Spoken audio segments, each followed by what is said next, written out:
धन्यवाद देते हैं कि परमेश्वर ने पिछले सप्ताह सुसमाचार के द्वारा हमें जागते रहने, सब समय सतर्क रहने और ना कहने के बारे में सिखाया था। परमेश्वर ने हमको आदेश दिया, पिता ईश्वर ने हमको निर्देश दिया कि सब कुछ के लिए सब समय हाँ बोलने की जरूरत नहीं है। परमेश्वर का वचन कहता है आत्मा में परखो, वचन से परखो, पिता से प्रार्थना करो, पवित्र आत्मा से प्रार्थना करो। बाइबल कहती है वो जब वो सत्य का आत्मा आएगा तब तुम्हें पूर्ण सत्य तक लेकर जाएगा। इसलिए पवित्र आत्मा के नियंत्रण और अधिकार में रहने के लिए सब समय स्तुति, आराधना, प्रार्थना में रहने वाले हर एक व्यक्ति जो परमेश्वर के साथ में प्रार्थना में है, वे परिस्थितियों को समझते हैं और वस्तुओं को समझते और उस परिस्थितियों के अनुसार आने वाली परिस्थितियों को जानते हैं, उनके विषय में जानते हैं, क्योंकि पवित्र आत्मा हमको सब कुछ स्पष्ट रूप से बताता है।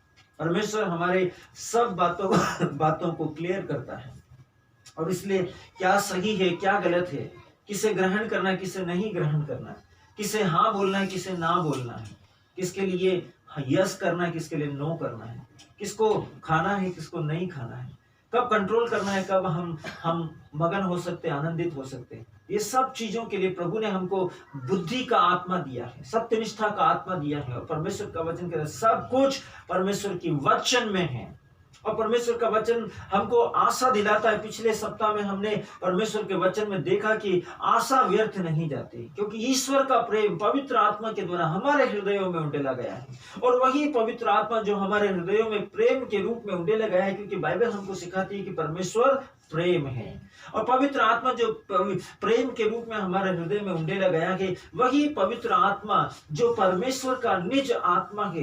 बाइबल हमको सिखाती है कि जब वो सत्य का आत्मा आएगा, जो प्रेम का आत्मा है, जो सहनशीलता का आत्मा है, जो दया का आत्मा है, जो करुणा का आत्मा है, जो बुद्धि का आत्मा है, जो सर्वशक्तिमान का आत्मा है, जो सच्चाई का आत्मा है, जब वो आएगा तब तुम्हें पूर्ण सत्य तक लेकर जाएगा।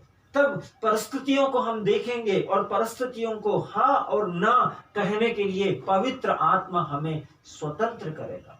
इसलिए हमने पिछले बार देखा, पौलुस ने हमको बताया आत्मा के विषय के बारे में, हाँ कहने के विषय के बारे में, ना कहने के विषय के बारे में। पवित्र आत्मा के द्वारा पौलुस ने हमको बताया आशा के विषय के बारे में कि आशा क्या है। आशा विश्वास की हुई बातों की स्थिर प्रतीक्षा है। जिन बातों के ऊपर हम विश्वास करते हैं और जिन बातों के लिए हम विश्वास से प्रार्थना करते हैं, उस पर भरोसे के साथ में उस समय तक इंतजार कर उसको आशा की दृष्टि में परमेश्वर की ओर से मिले हुए उपहार के रूप में पाने की आशा में निरंतर कि ये मुझे दिया गया है, ये मुझे मिल गया है और उसके लिए उस समय तक जब तक न मिल जाए आशा के साथ धन्यवाद दे कि हमें प्राप्त हो गया। और उसने हमको सिखाया है मेरे प्रिय, और परमेश्वर आज हमको उससे बढ़कर अनुग्रह देने वाला है, उससे बढ़कर प्रभु आज हमको सिखाने वाला है। हमारे प्रार्थना के विषय में परमेश्वर आज हमको बताने वाला है पवित्र शास्त्रों अर्थात वचनों की आशीष के बारे में। परमेश्वर हमको पवित्र शास्त्रों और वचनों की आशीष के बारे में बताता है। हमारा आज का जो पवित्र प्रार्थना का जो वास्तविक संग्रहता का जो आज का हमारा उद्देश्य है, जो लक्ष्य है, जो आज का हमारा विषय है, वो विषय क्या है? पवित्र शास्त्रों वचन की आशीष। हमारे परमेश्वर के जन के द्वारा ये एकदम स्पष्ट आत्मा के द्वारा निर्देशित है, आत्मा के द्वारा निर्देशित होकर दिया हुआ हम सब के लिए आज के दिन के लिए परमेश्वर का वचन, ताकि हम परमेश्वर के वचन में आनंदित हो जाए, विश्वास में उन्नत हो जाए और सब कुछ को पवित्र शास्त्र के द्वारा आशीषित करे। सब कुछ पवित्र शास्त्र के द्वारा आशीषित हो जाए, सब कुछ पवित्र शास्त्र के द्वारा आशीषित माने। और पवित्र शास्त्र हमारे जीवन के लिए कितना महत्व है, उसका महत्व कितना गहरा है हमारी जिंदगी के अंदर, उसके विषय में परमेश्वर का वचन हमको सिखाता है। और यही बात परमेश्वर का वचन भी हमसे कहता है स्पष्ट तरीके से, मेरे वचन को अपने गले में ताबीज के समान और अपने बाजू में बाजूबंद के समान बांध लो। मेरे वचन की बातें तुम्हारे हृदय से लिपटी रहे। प्रभु ने हमको सिखाया है, मैं तुम में रहूं और तुम मुझ में रहो तो बहुत फलोगे। जो शिक्षा मैंने तुम्हें प्रदान की है उसके द्वारा तुम सबके सब शुद्ध हो गए। इसलिए हमारा आज का जो विषय है, परमेश्वर के जन के द्वारा दिया हुआ आज का जो रपसोडी का, आज का जो वास्तविक संग्रहता का जो हमारा विषय है, वो है पवित्र शास्त्रों वचनों की आशीष। आइए हम परमेश्वर के जन के द्वारा जाने कि वचनों के द्वारा परमेश्वर हमको क्या समझाते हैं। पहला तीमुथियुस अध्याय 4 वचन 15। हम इसको देख सकते हैं अपने जीवन में। जब हम शास्त्र को खोलते हैं नया विधान में, पहला तीमुथियुस अध्याय 4 वचन संख्या 15, वचन कहता है इन बातों को सोचते रह और इन्हीं में अपना ध्यान लगाए रह, क्योंकि तेरी उन्नति सब पर प्रकट होगा। जब हम अपने जिंदगी के अंदर, अपने जीवन के अंदर, अपने विश्वास के जीवन में, धार्मिकता के जीवन में, सामाजिक जीवन में, जब हम इन बातों को जो वचन में हैं, जो शास्त्र में हैं, जो पवित्र शास्त्र की बातें हैं, जो परमेश्वर के वचन सुसमाचार में हैं, जो परमेश्वर के वचन और पत्रियों में हैं, जब हम उन पर अपना ध्यान लगाते हैं, उनके बारे में सोचते हैं, उन पर विश्वास करते हैं, तब क्या होता है? हमारी आत्मिक और शारीरिक उन्नति होती है। और वो आत्मिक और शारीरिक उन्नति क्या होती है? वो सब लोगों के ऊपर प्रकट हो जाती है। पौलुस स्पष्ट रीति से कहता है, जब हम वचन पर ध्यान देते हैं, वचन पर मन लगाते हैं, जब हम वचन में विश्वास करते हैं और उस वचन को अपने जीवन में पूरे टाइम, फॉरएवर, सब समय वचन को बोलते रहते हैं, मैं आनंदित हूं, मैं आशीषित हूं, यीशु मसीह मेरा स्वामी है, प्रभु का आत्मा मुझ पर छाया हुआ है, परमेश्वर मेरे साथ है, मैं जहां हूं, मैं जहां जाता हूं, परमेश्वर का आत्मा मेरे साथ है, प्रभु मेरे साथ है, प्रभु का हाथ मेरी सहायता करता है। जब हम वचन पर सहायता, वचन पर विश्वास करते हैं, वचन पर ध्यान देते हैं, वचन के बारे में सोचते रहते हैं और लगातार वचन में बने रहते हैं, तब क्या होता है? हमारी उन्नति होती है। वो उन्नति केवल शारीरिक ही नहीं है, वो आत्मिक उन्नति भी है। और आत्मिक ही नहीं, वो सामाजिक उन्नति भी है, जो सबों के ऊपर प्रकट हो जाती है, सारे लोगों के ऊपर प्रकट होती है। वचन कहता है कुछ लोग मानते हैं कि उनका दिन बेकार था। कभी कभी वे उत्साहित होते हैं और कभी कभी वे उदास और दुखी हो जाते हैं। बहुत से लोगों की जिंदगी के अंदर इसी प्रकार की दिनचर्या रहती है। वे लोग मानते हैं कि आज उनका दिन ठीक नहीं था, वे लोग समझते हैं कि आज उनका दिन बेकार था, आज उनका दिन हर प्रकार के उत्साह रहित था। लेकिन परमेश्वर का वचन ठीक इसके विपरीत कहता है। जब हम फिलिपियों के नाम संत पौलुस का पत्र अध्याय 4 वचन संख्या 4 को देखते हैं, वचन कहता है, पौलुस स्पष्ट रीति से कहता है कि आप लोग प्रभु में सब समय प्रसन्न रहे। हर समय परमेश्वर आपको प्रसन्न रहने के लिए कहता है। हर एक बात परमेश्वर के विषय में सोचने के लिए पवित्र आत्मा के द्वारा पौलुस हमको कहता है कि हम उसमें उसको सोचते रहें, उस पर ध्यान लगाए रहें, उस पर मन लगाए रहें। हम अविश्वासियों के समान न सोचे कि हमारा दिन बेकार था। हम कभी कभी उत्साहित होते हैं और कभी कभी निरुत्साहित होते हैं, या दुखी या लाचार हो जाते हैं, अपने आप को उदास कर लेते हैं। हम अविश्वासियों के समान नहीं सोच सकते।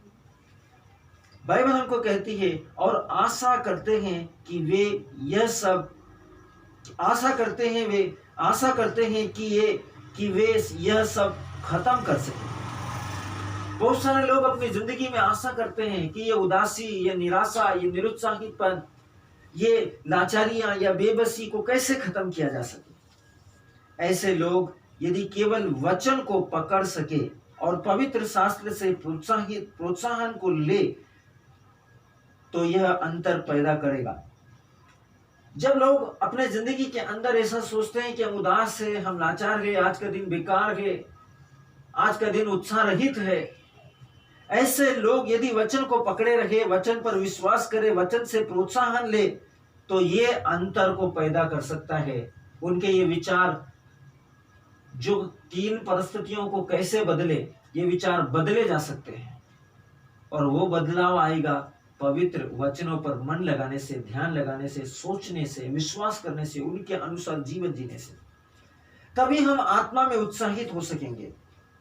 वचन कहता है मैं हमेशा वचन के द्वारा उत्साहित और आशीषित होता हूं।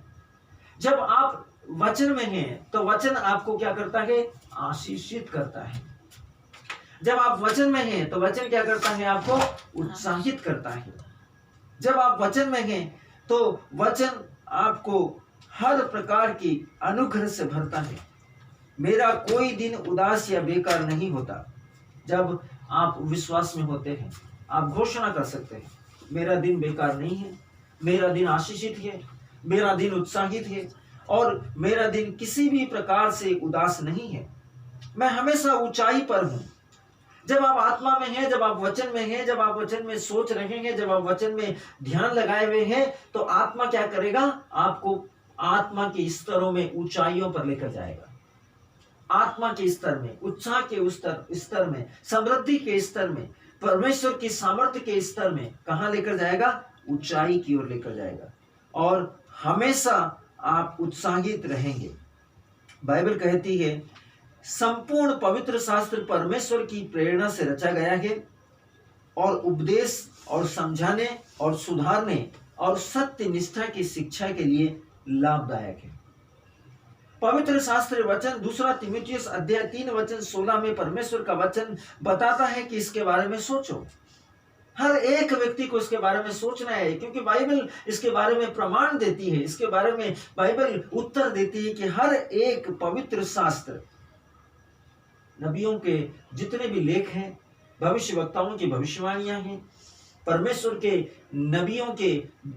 नबियों के द्वारा, आत्माओं के प्रभु उनके द्वारा बोला है और उन्होंने नबूवत की है।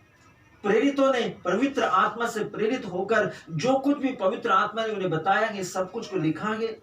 और यही कारण है कि बाइबल कहती है कि संपूर्ण पवित्र शास्त्र परमेश्वर की प्रेरणा से रचा गया है। यदि वो परमेश्वर की प्रेरणा से रचा गया है और आप उस पर ध्यान करते हैं, आप उसको सोचते हैं, आप उस पर मनन करते हैं, तो आपका हृदय क्या होगा? परमेश्वर की प्रेरणा से भरा हुआ होगा। परमेश्वर कभी निराशा की बात नहीं सोचता, परमेश्वर कभी निरुत्साहित बातें नहीं करता, परमेश्वर कभी मूर्खता की बातें नहीं करता, परमेश्वर कभी बेवकूफियों की बातें नहीं करता, परमेश्वर कभी निराशा, उदासी, बीमारी, लाचारी, मृत्यु, हानि और बर्बादी, नुकसान की बातें नहीं करता। परमेश्वर का वचन परमेश्वर की प्रेरणा से लिखा गया है। वचन कहता है कि वो उपदेश देने, समझाने, हम सबको मार्गदर्शन देने, उपदेश देने, हमारी भ्रांत धारणाओं का खंडन करने, हमको समझाने के लिए, हमको सुधारने के लिए। यदि हम भटक गए हैं, पाप में हैं, अंधकार में हैं, बुराई के जंजाल में फंसे हुए हैं, तो हमको सुधारने के लिए। यदि हम परमेश्वर के वचन को समझना चाहते हैं, तो उपदेश देने के लिए, परमेश्वर अपने अस्तित्व के बारे में हमको समझाने के लिए, सन्मार्ग की शिक्षा देने के लिए। हमें गलत रास्तों में यदि हम हैं, मार्ग दिखाई नहीं दे रहा, विचलित है, बेचैन है, हम समझ नहीं पा रहे, तो हमको समझाने के लिए परमेश्वर का वचन है। परमेश्वर का वचन, यदि हम गलत रास्तों पर, गलत धारणाओं में हैं, गलत सिद्धांतों में हैं, हमको सुधारने का है। परमेश्वर का वचन सत्यनिष्ठ है। आत्मा में परमेश्वर के वचन की घोषणा करने के लिए, गवाही देने के लिए, उत्साहित करने के लिए, आनंदित करने के लिए, सुसमाचार सुनाने के लिए सत्यनिष्ठ है।